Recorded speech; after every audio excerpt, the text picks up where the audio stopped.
नमस्कार विद्यार्थी मित्रांनो, तर माझ्या YouTube चॅनलमध्ये मी तुमचं सहर्ष स्वागत करीत आहे. तर तुमच्यासाठी एक महत्त्वपूर्ण विषयावरती व्हिडिओ घेऊन आलो आहे.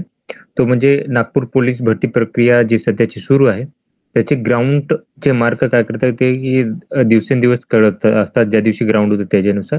तर आपण काय करतो की जसं ग्राउंड होतं तसं त्याचं एनालिसिस करतो, की विद्यार्थ्यांना मार्क कसे पडत आहेत आणि त्याच्यावरती याचा कट ऑफ काय राहू शकतो, याची तुम्हाला मी माहिती दर दिवशी देत असतो. तर मी प्रत्येक दिवसाचा 19चा, 20 तारखेचा, 21 तारखेचा, 22 तारखेचा या सगळ्यांची तुम्हाला माहिती दिली आहे 25 तारखेपर्यंत. 26 तारखेचा व्हिडिओ पी-डी-एफ आलेली आहे, तर मी याची माहिती तुम्हाला देत आहे. तर आता हे जर ओपन केली, तर याच्यामध्ये बघा तुम्ही बघू शकता, की जर पाहिलं टोटल यांनी आजच्या दिवशी 26 तारखेला 1109 विद्यार्थ्यांचं ग्राउंड घेतलेलं आहे. 1109 विद्यार्थी. आता काय करूयात, की याची मी जास्तीत जास्त मार्क ते कमीत कमी मार्कानुसार एनालिसिस करणार आहे आणि तुम्हाला याची माहिती सांगणार आहे. तर तुम्ही जर बघितलं तर इथं आउट ऑफ वाला एक विद्यार्थी आहे सोपान अंबुरे यांनी आउट ऑफ मार्क घेतलेले आहेत. त्याच्यानंतर 47 वाले काही विद्यार्थी दिसतील तुम्हाला 47 मार्काचे. तर बघूयात की 47 मार्काचे किती विद्यार्थी आहेत. तर इथे जर बघितलं तर 47 मार्काचे 7 विद्यार्थी दिसतील तुम्हाला. त्याच्यानंतर 45 मार्काचे जर बघितलं आपण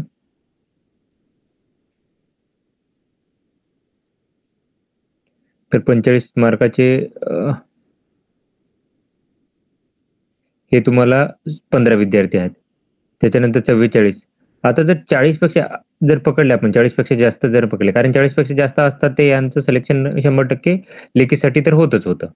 तर हे जर बघितले तर 40 आणि 40 पेक्षा जास्त जर पकडले, तर हे विद्यार्थीची संख्या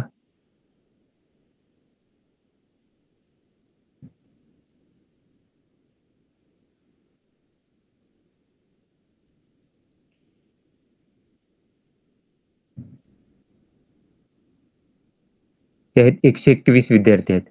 121 विद्यार्थी आहेत ते 40 ते 50च्या दरम्यान आहेत. त्याच्यानंतर जर बघितलं तर 39 ते 30च्या दरम्यान जर बघितले आपण, तर हे खूप जास्त विद्यार्थी भेटतील.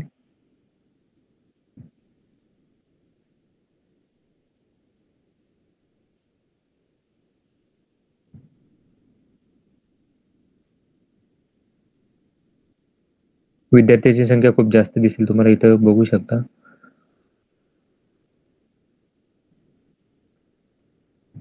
तर 460 विद्यार्थी आहेत. 460 विद्यार्थी आहेत ते 39 ते 30 ते 39च्या दरम्यान आहे.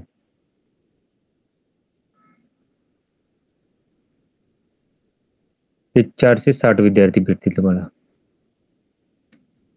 30 ते 39च्या दरम्यान. आणि त्याच्यानंतर फेल विद्यार्थ्यांची संख्या किती बघा. आता जर बघितलं तर अर्धे विद्यार्थी आहेत ऑलमोस्ट अर्ध्यापेक्षा थोडेसे कमी आहे ते. 40% पकडा. एवढे विद्यार्थी आहेत ते 40 पेक्षा जास्त आहेत आणि आणि डिस्क्वालिफाईड झालेल्या विद्यार्थ्यांची यादी जर बघितली, जे नापास झालेले आहेत, फेल झालेले आहेत, तर तेही तुम्हाला खूप जास्त भेटून जातील याच्यामध्ये. ज्यांना 25 पेक्षा कमी मार्क आहेत ते 24 पासून 0 पर्यंतचे. तर हे विद्यार्थी बघा तुम्हाला खूप जास्त भेटतील. डिस्क्वालिफाईड कॅन्डिडेट खूप जास्त असतात.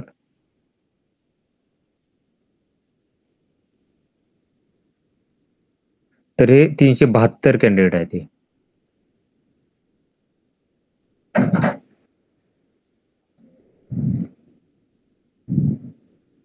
372 कॅन्डिडेट आहेत हे. तर हे फेल झालेले आहेत.